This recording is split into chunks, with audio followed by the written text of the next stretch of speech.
ओम शांति।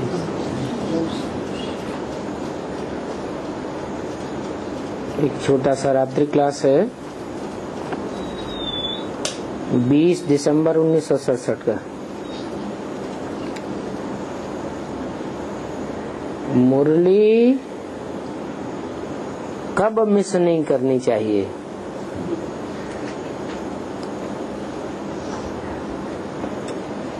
मुरली सुनने और समझने का बड़ा शौक होना चाहिए।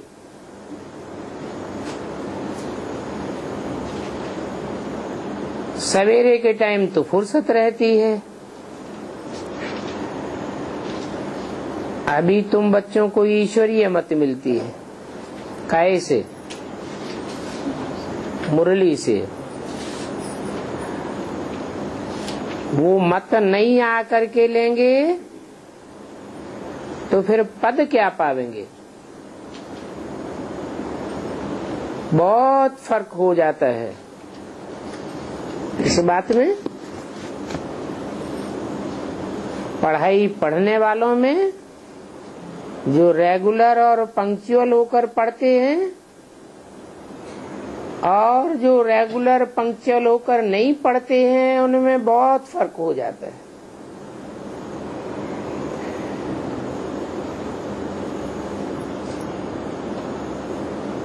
क्योंकि ईश्वरीय मति मिलती है एक बाप से और बाकी सब मनुष्य मात्र से आसुरी मति मिलती है। मनुष्य मत से नरकवासी और ईश्वरीय मत से स्वर्गवासी बनते हो।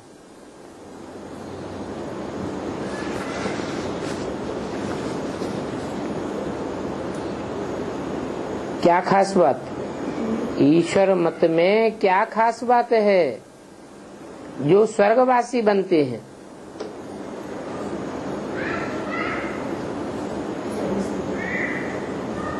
ईश माना ही शासन करता, वर माना श्रेष्ठ, जो दुनिया का सबसे श्रेष्ठ ते श्रेष्ठ शासन करता है। अच्छे से अच्छा शासन करता है। कोई शासन करते हैं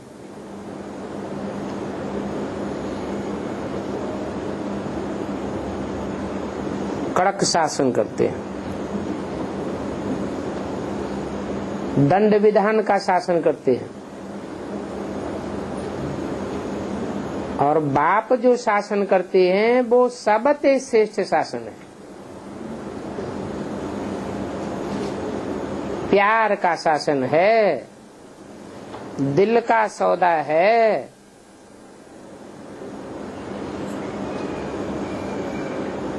इसलिए तुम ईश्वरीय मत से स्वर्गवासी बनते हो।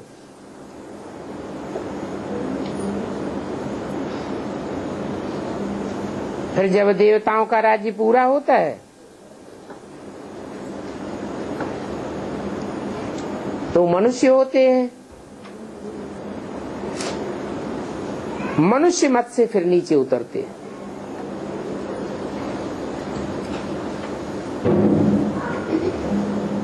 देवताओं के राज्य में नीचे नहीं उतरते थे क्या? हैं? देवताओं के राज्य में भी तो नीचे उतरे। 16 कला संपूर्ण से त्रेता के अंत में 8 कलाएं हो गई ना। फिर अरे उतरे तो उतरते हैं, लेकिन वो यहाँ संगम युग की शूटिंग का प्रभाव है। शूटिंग पीरियड में जब कोई नई आत्मा आती है तो फोर्स से आती है, पक्के श्रद्धा विश्वास से आती है। इसलिए कहते हैं विश्वासम फलदायकम।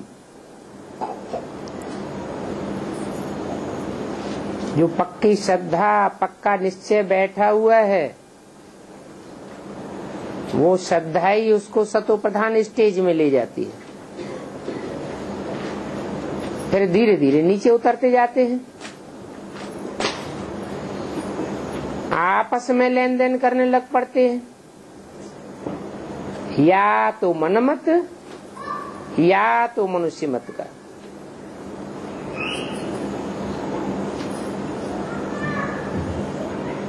तो सतयुग त्रेता में जो मत मिली है वो संगम युग में ईश्वरीय मत मिली है।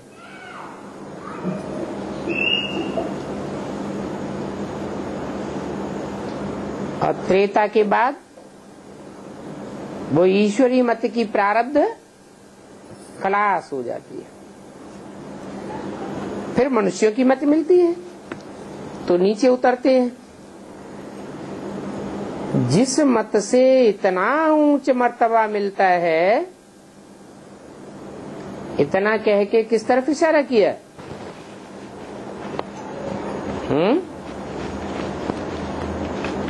इतना माने लक्ष्मी नारायण के चित्र की तरफ इशारा करते।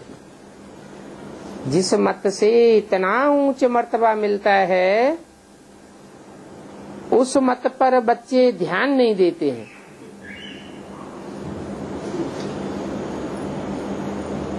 और मनुष्यों की मत पर देखो कितना ध्यान देते हैं। मनुष्य गुरुओं की मत पर ध्यान देते हैं। मुरली जो मिस की है वो फिर सुनना चाहिए। कारण या कारण मिस हो जाती है तो मुरली जरूर सुनना चाहिए। ईश्वर का परिवार बिल्कुल सिंपल है।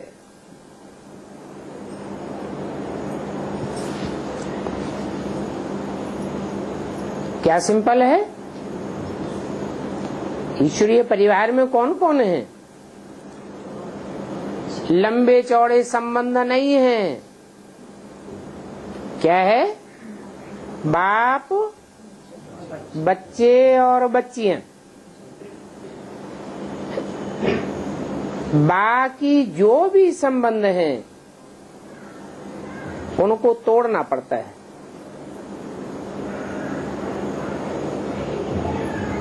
कब? इस संगम युग में पड़ता है। क्यों? कोई जबरदस्ती है क्या? है? और संबंधों को जो और मनुष्यों के साथ जुड़े हुए हैं जन्म जन्मांतर की, और खास इस जन्म में देखने में आते हैं, कोई न तोड़ना चाहे तो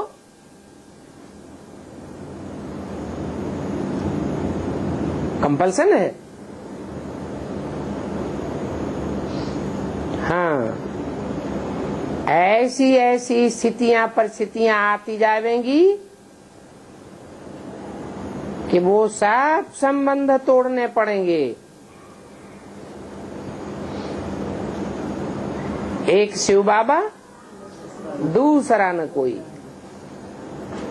अंत में सब समझते जाएंगे कि सारी दुनिया झूठी और एक बाप सच्चा।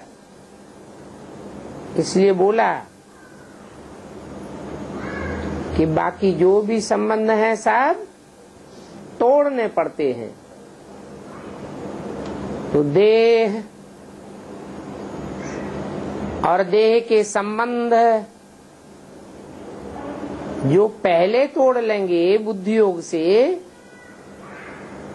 नष्टो मोहा स्मृति लब्धा बन जाएंगे, वो ज्यादा फायदे में रहेंगे। या बाद में तोड़ने पड़ेंगे लाजमी, स्थिति परिस्थिति विकराल होने के कारण, वो ज्यादा ऊंच पद पावेंगे।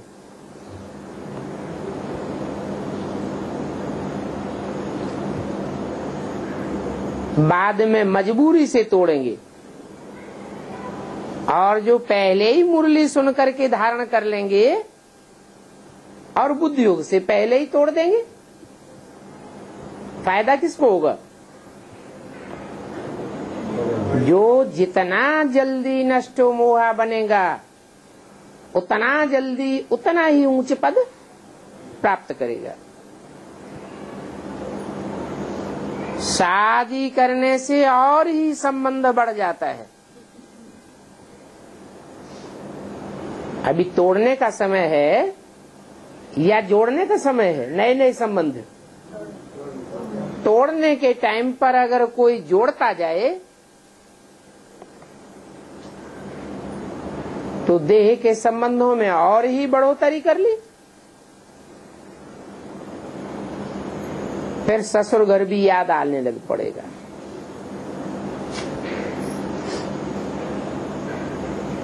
मित्र संबंधी नाते गोते सब याद आने लग पड़ेंगे। और यहाँ तो सबको भूलना है, सिर्फ ईश्वरीय संबंध है। क्या है ईश्वरीय संबंध? बाप और आपस में भाई बहन, और सब देह सहित देह के सर्व संबंध भुलाने हैं।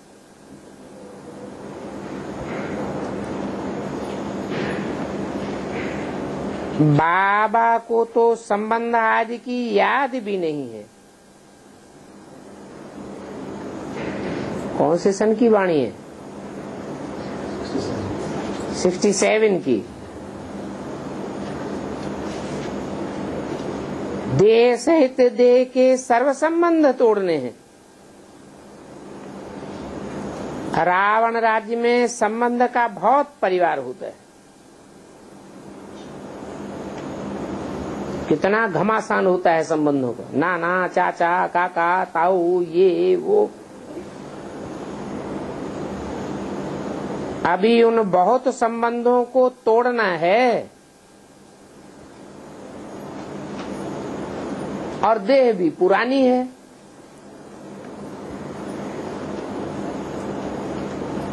एक संग जोड़ना है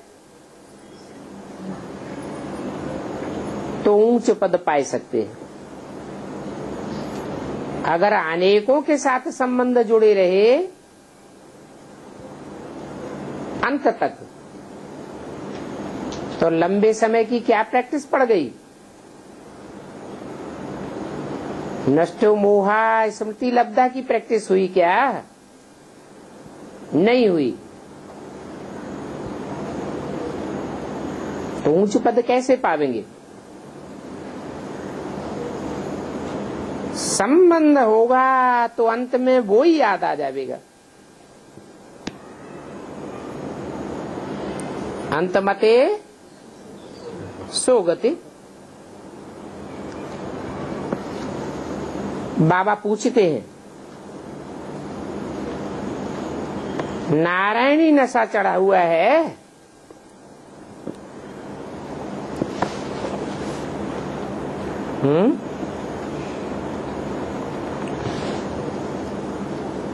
अगर नारायणी नशा चढ़ा हुआ है तो ऊंच पद पाए सकते हैं। मौत तो सदैव ही सिर पर है। सड़क चलते चलते हादसा हो जाता है, पता नहीं कब शरीर छूट जावे। दिन प्रतिदिन संबंध तोड़ना है। जो ज्ञान में चलते हैं वो बड़े खबरदार रहते हैं।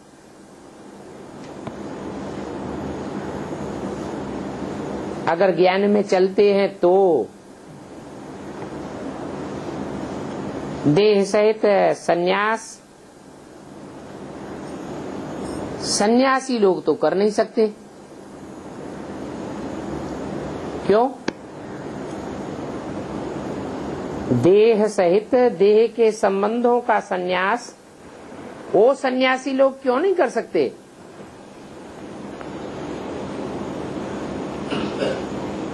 क्योंकि उन्होंने हठपूर्वक देह के संबंधों को त्यागा है। और हम बाप से प्रीति जोड़ते हैं। इसमें हठियों की बात ही नहीं। एक तरफ जुटेगा और जितना जास्ती जुटता जाएगा उतना औरों की तरफ से स्वतः ही टूटता जाएगा। तो उन सन्यासियों के लिए कायदा नहीं है क्या?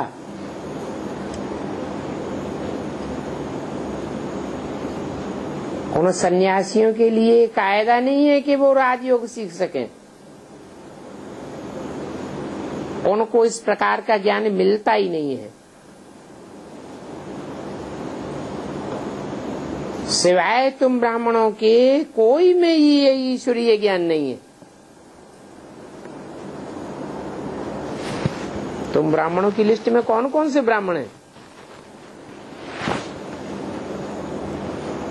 ब्राह्मणों की भी 9 कुरियां हैं। तुम ब्राह्मण किनसे कहा है?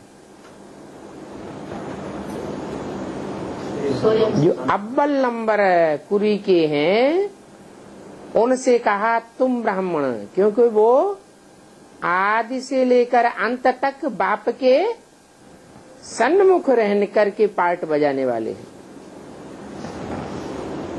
तो तुम्हारे अंदर जो ज्ञान है वो और कोई में नहीं है। कितने बड़े बड़े गवर्नर, प्रेसिडेंट आदि हैं, कोई तो ऐसे भी हैं जो अपन को नारायण कहलाते हैं। बाप कहते हैं जो अपन को भगवान कहलाते हैं वो हिरण्याकश्यप हैं।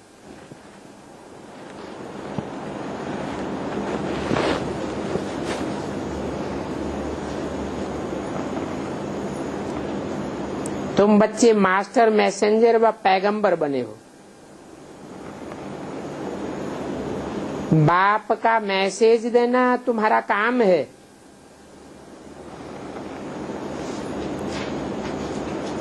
मैसेज लेने वालों में जो अपने कुल का होगा उसकी पहचान क्या होगी?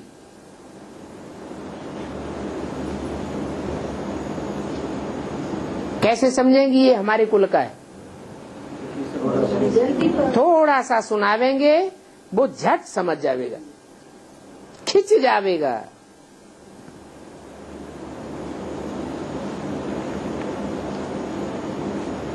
जन्म जन्मांतर का सूर्यवंशी कुल का है, सूर्य से कनेक्शन रखने वाला है,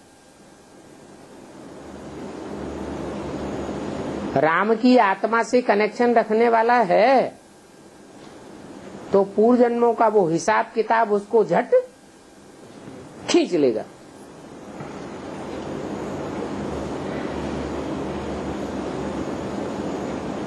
बाप के पास जाना है तो बेहद के बाप को याद करो।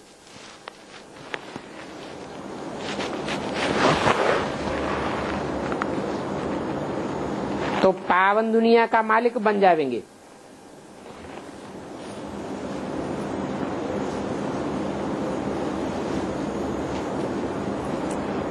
पूछना चाहिए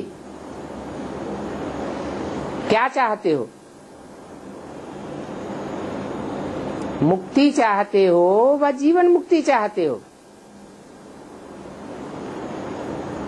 बाकी मोक्ष तो होता नहीं। मोक्ष का अर्थ लगाते हैं सदा काल के लिए मुक्ति। इस दुनिया में कभी आवे ही नहीं। अब तुमको क्या चाहिए? सदा काल के लिए मुक्ति चाहिए या थोड़े समय के लिए इस दुनिया से मुक्ति और बाकी जीवन में रहते हुए दुख दर्दों से मुक्ति चाहिए? तुम्हारी आत्मा की आवाज क्या है?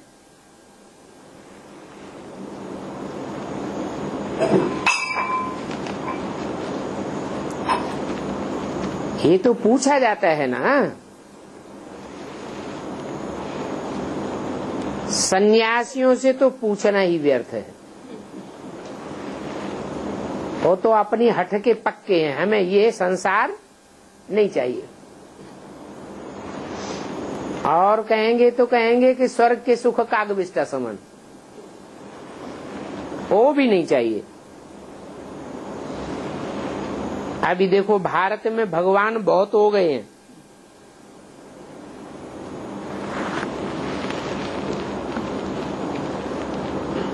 मना बाबा क्या कहना चाहते हैं? भगवान एक होता है या बहुत होते हैं? सर्वव्यापी होता है। भगवान तो एक व्यापी होता है, एक व्यापी ही बन करके आता है। एक व्यापी बन करके आवे तब तो सबकी बुद्धि एक में टिके। सर्वव्यापी बन के आवेगा तो क्या होगा? बुद्धि बिखर जावेगी या एक टिक हो जावेगी? बिखर जावेगी। ये तो बच्चे समझते हैं। अभी टाइम बहुत पड़ा है। किस बात में?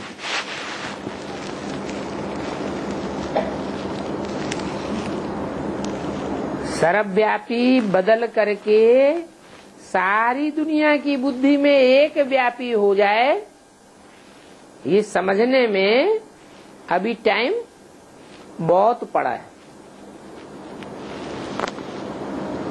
बच्चे समझते हैं। 8-9 वर्ष तो हैं ही।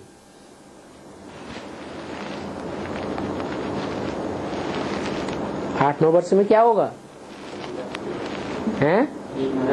जो सारी दुनिया की बुद्धि में बैठा हुआ है कि भगवान सर्वव्यापी है,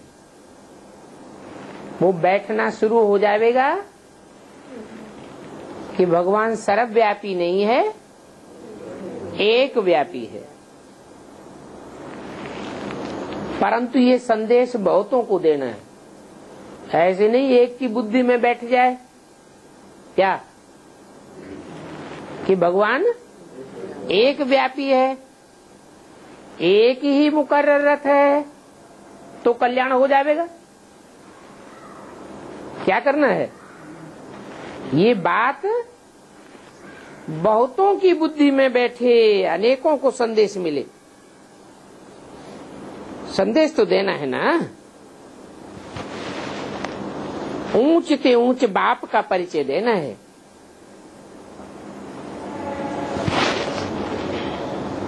ऊंच ते ऊंच और नीचे ते नीचे। धर्म पिताएं होते हैं ना। कोई धर्म पिताएं पहले आए, कोई धर्म पिताएं बाद में आए, कोई उत्तरोत्तर श्रेष्ठ युग में आए और कोई उत्तरोत्तर नीचे युग में आए। तो जैसे टाइम पर जिनकी पैदाइश होती है उतने ही तो ऊंचा कार्य करने वाले होंगे। तुमको तो ऊंच ते ऊंच बाप का परिचय देना है। ऊंच ते ऊंच युग कौन सा है? सतयुग। समझते हैं बहुत ऊंचा युग है, लेकिन वहां भगवान तो होता ही नहीं। किसी को पहचान होती है भगवान की? नहीं। हाँ, सतयुग की स्थापना करने वाला सतयुग से पहले होगा या सतयुग में होगा? सतयुग से पहले होता है। तो सतयुग से जो पहले का युग है जिसमें बाप भगवान आते हैं,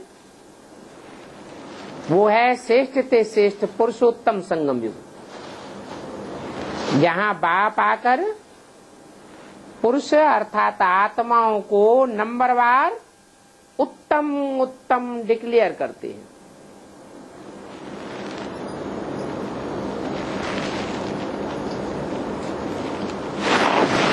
तो ऐसे ऊंच ते ऊंच बाप का परिचय देना है।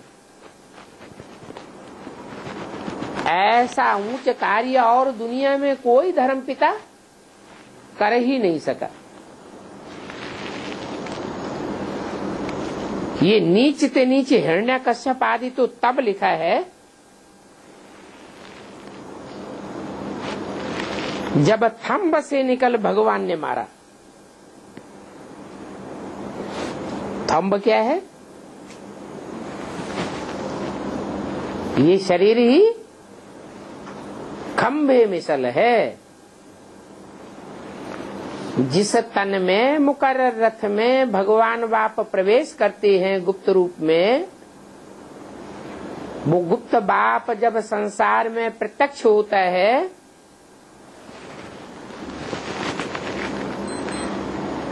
तो ये हिरण्यकश्यप सब खलास हो जाते।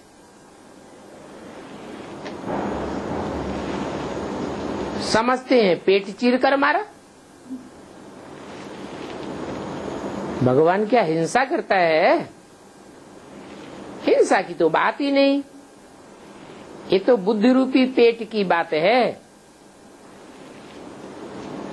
बुद्धि रूपी पेट में उन हिरण्यकश्यपों के इतना दर्द होता है, टेंशन बढ़ता है कि वो कोई बात का जवाब पब्लिक को नहीं दे पाते।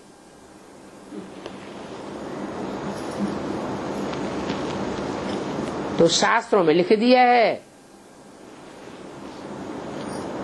थंब से निकला। कौन सा रूप धारण करके? नर के रूप में सिंह का रूप धारण करके निकला।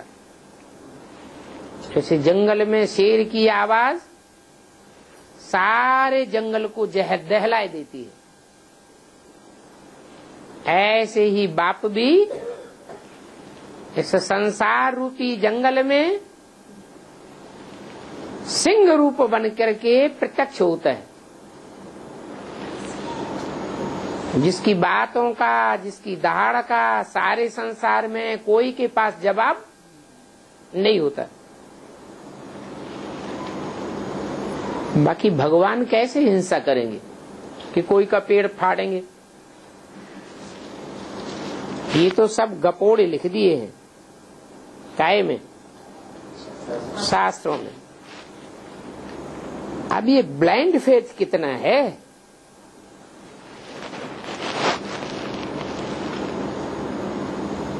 गुरु जी ने सुनाया कि सतयुग में हिरण्यकश्यप का राज्य था, तो सत्यवचन महाराज, अरे जब सत्य का युग है तो वहां श्रेष्ठ होंगे या राक्षस होंगे? श्रेष्ठ ही होंगे। फिर बताते हैं पेट फाड़ा भगवान ने। अरे भगवान आकर के हिंसा सिखावेगा? आज के साधारण गुरु भी प्रवचन देते हैं तो ये सिखाते हैं कि कोई की हिंसा करो, मारो, हत्या करो। इन शास्त्रों के सही अर्थ भगवान बाप ही आकर के सिखाते हैं। जैसे वो पेट है, उस पेट में कोई बात पचाई जाती है, ये बुद्धि रूपी पेट है। उस पेट में भोजन पचाया जाता है और बुद्धि रूपी पेट में कोई ज्ञान की बातें पचाई जाती हैं।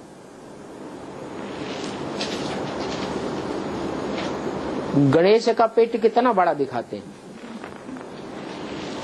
भीम का पेट कितना बड़ा दिखाते हैं। क्यों दिखाया है? बुद्धि रूपी पेट कैसे विशाल होता है ये दिखाने के लिए दिखाया है। नहीं तो बुद्धि तो सूक्ष्म, इसकी बुद्धि बड़ी है, ये कैसे दिखावे? भारत में भगवान ढेर के ढेर हो गए।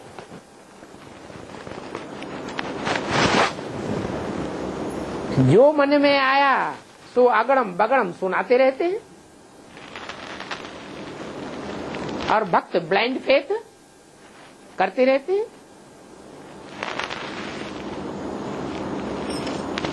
भक्ति मार्ग की तो कमाल है, और उनके फॉलोअर्स करोड़ों की तादाद में।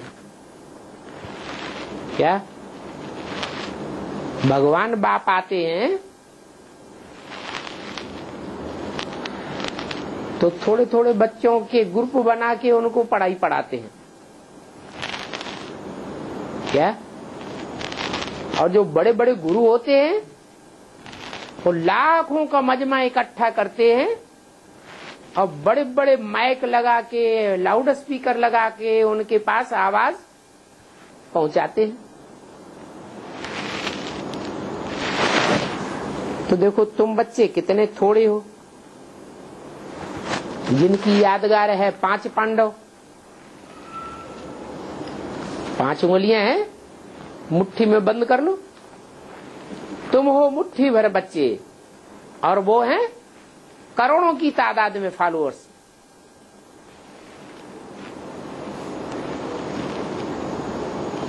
आगे चल करके दिन प्रतिदिन बहुतों को साक्षात्कार होते रहेंगे। किस बात के हैं? कि ऊंचे ते ऊंच बाप हमको मिला है, अब आया हुआ है। ये साक्षात्कार होते रहेंगे।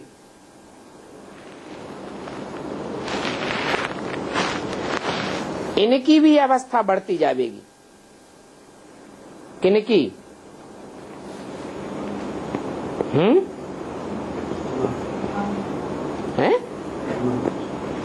इनकी कहते हैं तो किसकी तरफ इशारा दिया ना? उनकी अवस्था है, वो तो बड़े हुए अवस्था वाले ही है, बढ़ती जाएगी। क्या साक्षात्कार एडवांस पार्टी वालों को 2 तरह के शिक्षा साक्षात्कार होते हैं, एक बुद्धि का साक्षात्कार और एक बंद आंखों का साक्षात्कार। भक्तों को कौन से साक्षात्कार होते हैं? बंद आंखों के साक्षात्कार होते हैं। और बुद्धिमान बाप के बुद्धिमान बच्चों को कौन से साक्षात्कार होते हैं? बुद्धि के साक्षात। बुद्धि माने समझ की बात। तो इनकी भी अवस्था बढ़ती जाएगी। किनकी? इनकी कह करके 2 आत्माओं की तरफ इशारा किया, राम और कृष्ण। यही तो रथ हैं, एक टेम्परेरी रथ और एक मुकर्रर रथ। अभी अवस्था इनकी बढ़ी हुई नहीं है, आगे चल करके इनकी भी अवस्था बढ़ती जाएगी। दिन प्रतिदिन बहुतों को साक्षात्कार होते रहेंगे। आज में भी क्या हुआ?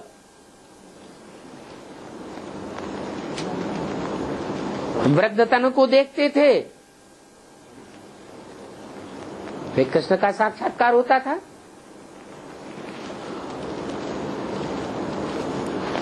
कृष्ण बच्चे का साक्षात्कार करते थे, अंत में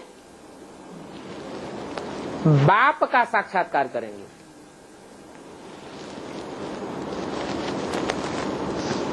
कर्मातीत अवस्था का पता पड़ जाएगा। क्या? कि कर्मों से अतीत अवस्था क्या होती है और कर्मों में लिम्पायमान अवस्था क्या होती है।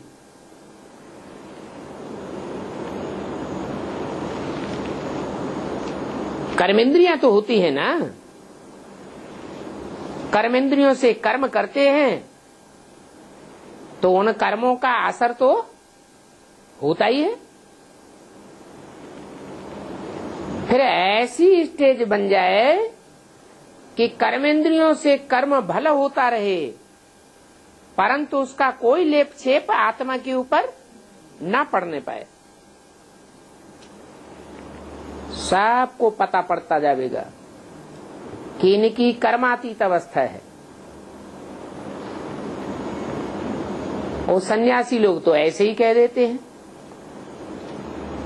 हमारा गुरु पार निर्वाण गया। अब इसका प्रूफ क्या है कि पार निर्वाण गया? वाणी से परे गया।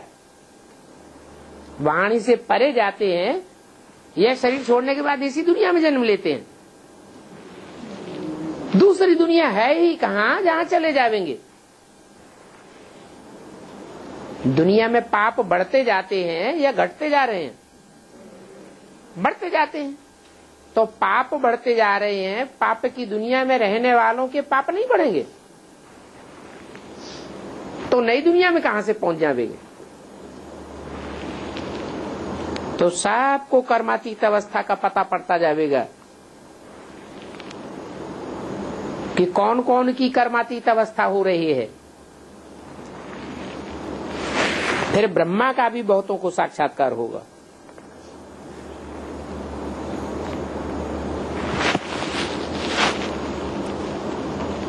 योग बल बढ़ता जाएगा ना,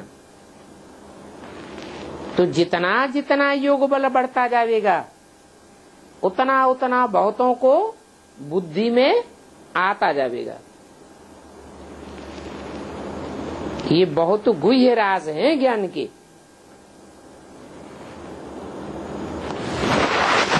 लिखा हुआ भी है, गुह्यात गुह्यतरम ज्ञानम। भगवान आते हैं तो कैसा ज्ञान सुनाते हैं? गुह्य ज्ञान नहीं सुनाते, गुह्य से भी गुह्य राज सुनाते हैं। क्या मतलब? दुनिया में जो ज्ञान की बातें सुनाई जाती हैं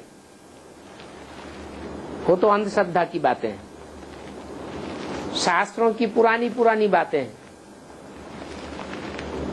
बाप आकर के कृष्ण के अंतिम चोले में गुह्य बातें तो सुनाते हैं ना। दुनिया कहती है भगवान सर्वव्यापी है, और ब्रह्मा के तन से क्या बोला?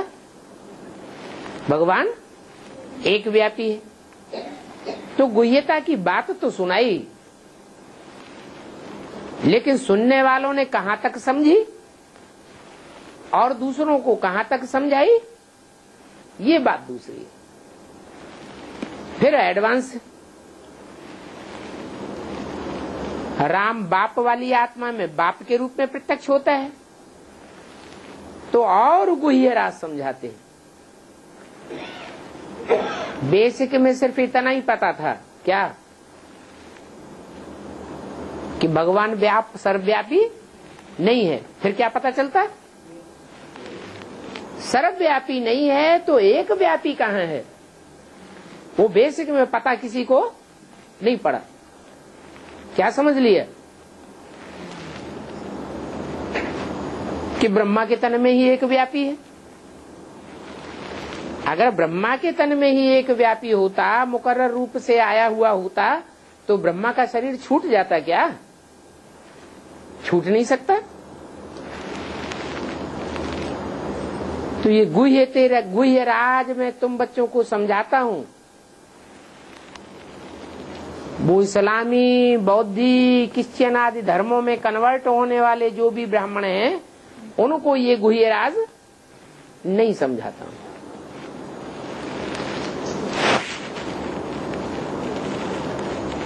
फिर ब्रह्मा का नाम कम थोड़े ही है।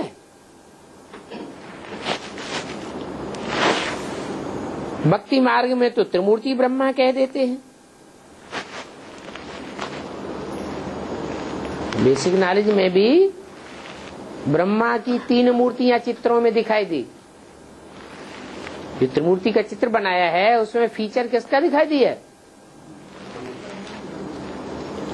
ब्रह्मा का जो फीचर है, चेहरा है, वही विष्णु का चेहरा दिखाई दिया, वही शंकर का चेहरा दिखाई दिया। सिर्फ मुंह हटा दी, चेहरा तो वही दिखाई दिया। तो भक्ति मार्ग की बात हुई या ज्ञान मार्ग की बात हुई? ये तो भक्ति मार्ग की बात हुई। भगवान बाप कृष्ण वाली आत्माओं के तन के द्वारा त्रिमूर्ति शिव के रूप में प्रत्यक्ष नहीं होते। तो ब्रह्मा त्रिमूर्ति नहीं है, ब्रह्मा की 3 मूर्तियां नहीं हैं। किसकी 3 मूर्तियां हैं? शिव की 3 मूर्तियां हैं। वो तीनों ही मूर्तियां, शिव कल्याणकारी है या कल्याणकारी है? कल्याणकारी है। तो वो तीनों ही मूर्तियां जो वास्तव में हैं, जिनके लिए बोला तुम बच्चों को त्रिमूर्ति का यथार्थ चित्र बनाना चाहिए। ये एक्यूरेट चित्र नहीं है जो बनाया है। इसमें दादा लेखराज के ही 3 फीचर रख दिए। क्यों नहीं है एक्यूरेट? क्योंकि ये तो भक्ति मार्ग वाले जैसे कृष्ण का नाम डाल देते हैं गीता में। गीता का भगवान कृष्ण बच्चे को बनाए देते हैं।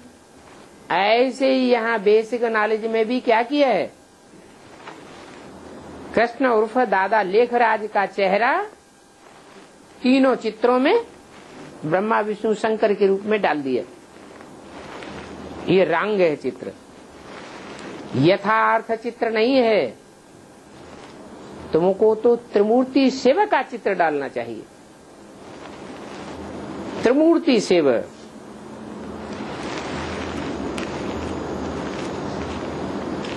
हाँ, ब्रह्मा का पार्ट जास्ती है।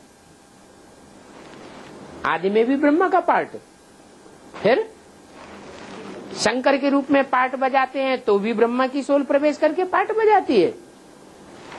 फिर ब्रह्मा सो विष्णु बनता है तो वो भी एक ही हो गया, ब्रह्मा सो विष्णु। तो भी ब्रह्मा की सोल पार्ट बजाती है। तो सोल पार्ट बजाती है, बाकी मूर्ति ब्रह्मा की नहीं है। इसलिए भक्ति मार्ग में ब्रह्मा की मूर्ति नहीं बनाते, मंदिर नहीं बनाते हैं, पूजा नहीं करते हैं।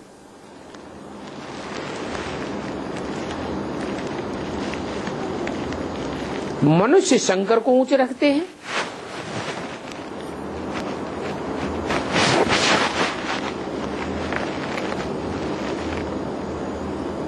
तुम किसको ऊंचे रखेंगे?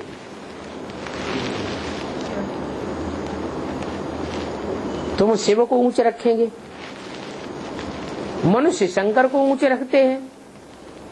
फर्क क्या हुआ? तुम्हारी बुद्धि में शिव कहने से रूप किसका आवेगा? बिना नाम रूप के कोई चीज होती है दुनिया में? नाम रूपी बगैर तो कोई होता नहीं। तो जब तुम कहेंगे शिव तो तुम्हारी बुद्धि में रूप किसका आवेगा? है? बिंदी? बिंदी तो जो विधर्मी धर्म पिताएं हैं उनकी बुद्धि में भी बिंदी आती है। वो तो साकार को मानते ही नहीं। भले तुम साकार को देखेंगे, परंतु साकार को देखते हुए भी तुम्हारी बुद्धि में ये रहेगा कि इसमें कार्य करने वाली कल्याणकारी आत्मा कौन है? शंकर है या शिव है? शिव है। तो तुम्हारी बुद्धि में शिव रहेगा। जैसे बाबा कहते थे ब्रह्मा की गोद में आते हो, तो जिनकी बुद्धि में बैठा होगा क्या हम ब्रह्मा की गोद में आते हैं? तो फेल। अगर पूछे किसकी गोद में आए हो और कहता है कि शिव बाबा की गोद में आए, तो पास। तो क्या अंतर पड़ गया? भावना का अंतर पड़ गया। ब्रह्मा वाली जो सोल है वो तो जन्म जन्मांतर खुद ही नीचे गिरती चली जाती है। क्यों ऊंची उठती है? जन्म जन्मांतर नीचे गिरती गई या ऊंची उठी? नीचे गिरती है। वो कैसे ऊंची उठाएगी? उसमें ऊंच उठाने वाला कौन है? आत्मा है, तो तुम जिस आत्मा की तरफ तुम्हारा कंसंट्रेशन रहता है वो भाव की बात है। इसलिए कहते हैं भाव प्रधान विश्व रचि राखा। जिस भाव से जो काम किया जाता है वैसा ही उसका फल मिलता है।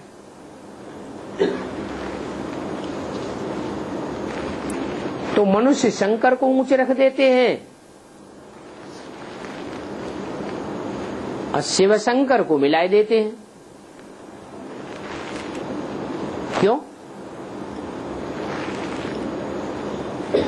शिव के साथ शंकर को मिलाए क्यों देते हैं? मिल सकता है क्या? शिव की आत्मा का पार्ट शंकर की आत्मा के साथ मिल सकता है क्या? मिल सकता है? अरे शिव सदैव अशोचिता और शंकर सूक्ष्म शरीरधारी दिखाया जाता है, मनन चिंतन मंथन में दिखाया जाता है। तो शिव का पार्ट अलग और शंकर का पार्ट अलग, दोनों को मिलाने का तो कोई मतलब ही नहीं।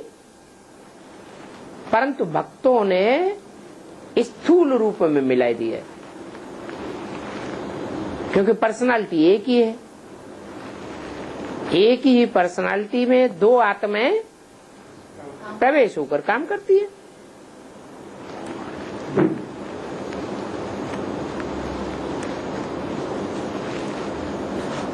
ब्रह्मा का ही पार्ट जास्ती है।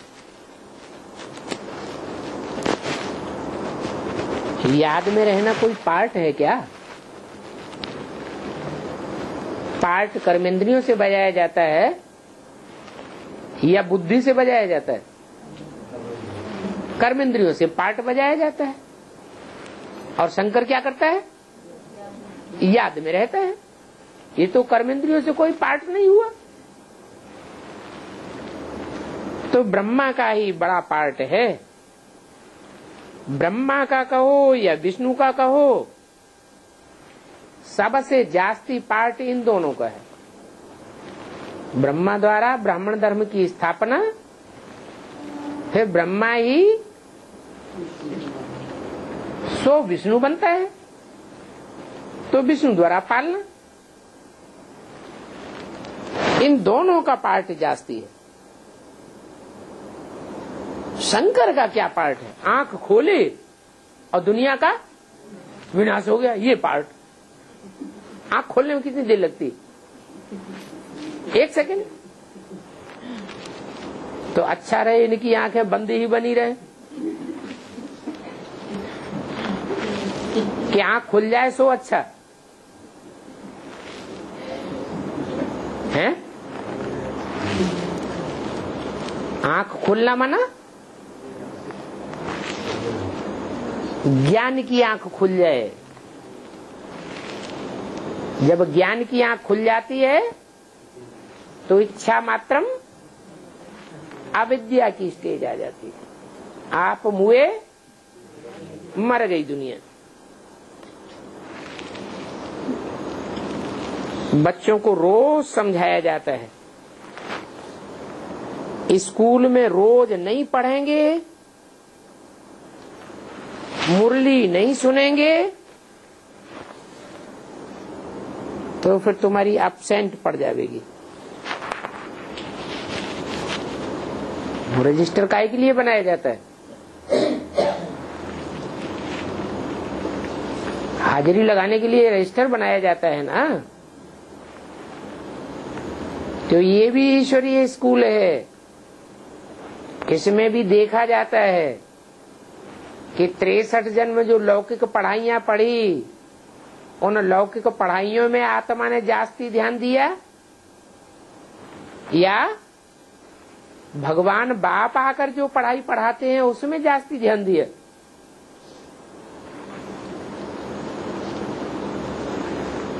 कौन सी पढ़ाई में जास्ती ध्यान देना चाहिए? ईश्वर बाप आकर पढ़ाते हैं, 21 जन्मों के लिए प्रारब्ध मिलती है। अब वो पढ़ाइयां तो 1 जन्म पढ़ो उसी जन्म में प्रारब्ध मिले, वो भी मिले मिले न मिले।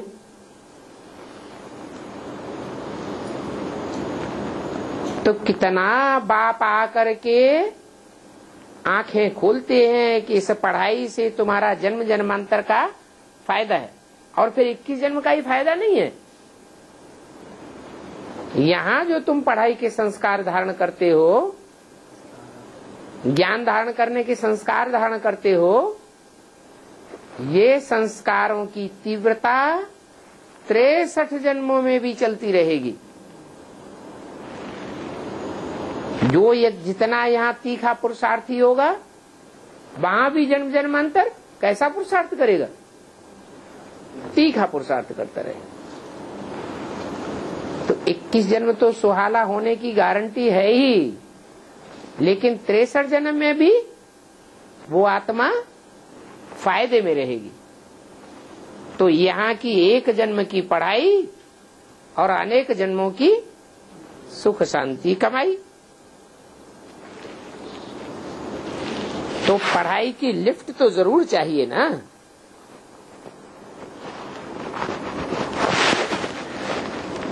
गॉडली यूनिवर्सिटी में एब्सेंट थोड़ा ही होना चाहिए।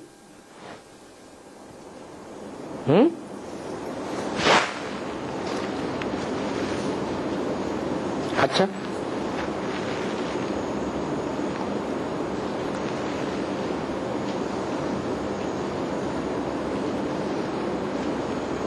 गॉडली यूनिवर्सिटी में कौन पढ़ाते हैं? गॉड फादर पढ़ाते हैं।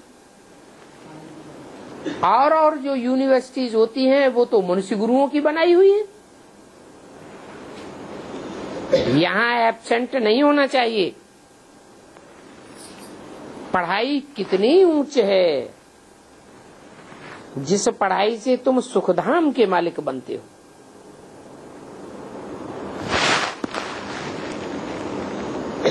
वहां तो अनाज आदि सब फ्री रहता है। कहाँ सत्य है, अनाज की कोई कीमत नहीं लगेगी। और यहाँ तो अनाज की, सड़े हुए अनाज की भी कीमत। जो भी अनाज मिल रहा है उसमें कीड़े कितने होते हैं। जो खाद लगाई जाती है उस खाद वाले अनाज में बहुत कीड़े पड़ते हैं। इसलिए आजकल ऑर्गेनिक खेती पर ज्यादा दबाव देते हैं। ये केमिकल वाली खेती बंद होनी चाहिए। तो वहां अनाज साफ फ्री रहता है। सात्विक अनाज होते हुए भी फ्री रहता है, कोई पैसा नहीं लगता। अभी तो अनाज देखो कितना महंगा है। जो खाद का अनाज है वो भी महंगा। 100 वर्ष में कितना महंगा हो गया है। जो बुजुर्ग यहाँ बैठे हो तो जानते होंगे कि बचपन में गेहूं क्या भाव था। क्या भाव था? हैं? अरे याद नहीं है? अरे बचपन में ये पता नहीं है कि गेहूं या अनाज क्या भाव था? ₹8 आना। और अब तो नोटों के नोट जाते हैं। 100 वर्ष में कितना महंगा हो गया। नहीं तो आगे कितनी सस्ताई थी। हद के अनाज की ही बात हो रही है कि बेहद के अनाज की भी बात हो रही है? बेहद का अनाज भी। बेहद का अनाज कौन सा है? नहीं, ज्ञान तो जल होता है, ज्ञान का दूध होता है, पेय। जो पीने की चीज है वो ज्ञान है। और खाने की चीज है, बुद्धि का भोजन है याद। तो बोला आगे अनाज की कितनी सस्ताई थी। मना पहले जब सन 36 था तो जो आए ब्राह्मणों की दुनिया में उनका याद ऑटोमेटिक लगती थी या मेहनत करनी पड़ती थी? ऑटोमेटिक याद लगती थी, आने से ही एकदम अवस्था ऊंची चढ़ जाती थी। और अभी खींच खींच के याद करनी पड़ती है।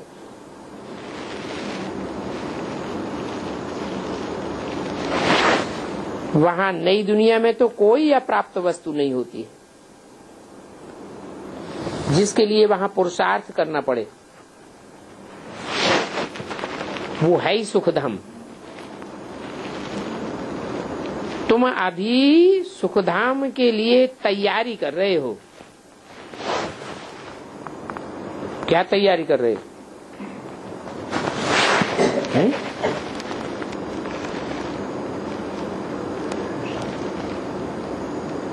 बैगर टू प्रिंस बनना है ना? ये क्या तैयारी कर रहे हैं?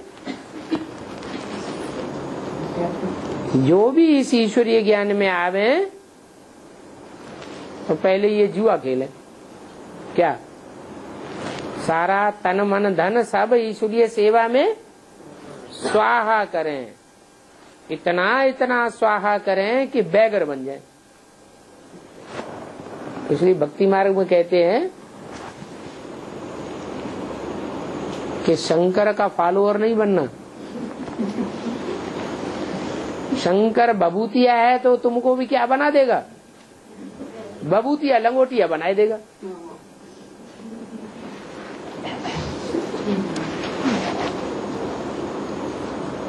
अभी तुम वहां जाने के लिए तैयारी कर रहे हो। क्या तैयारी कर रहे हो? क्या तैयारी कर रहे हो? बैगर टू प्रिंस बनने की तैयारी करते हो। साहूकार लोग कोई अपन को बैगर नहीं समझते। क्यों? जिसके पास प्रैक्टिकल में ढेर सारी धन संपत्ति भरी पड़ी होगी वो बैगर कैसे समझेगा? जिसके पास धन होगा तो धनवान होगा, धनवान होगा तो उसको धन का नशा होगा। पहलवान होगा तो उसको तन का नशा होगा। कोई बड़ा नेता जनवान होगा तो उसको अपनी नेतागिरी का नशा होगा। मैं बड़ा नेता हूं।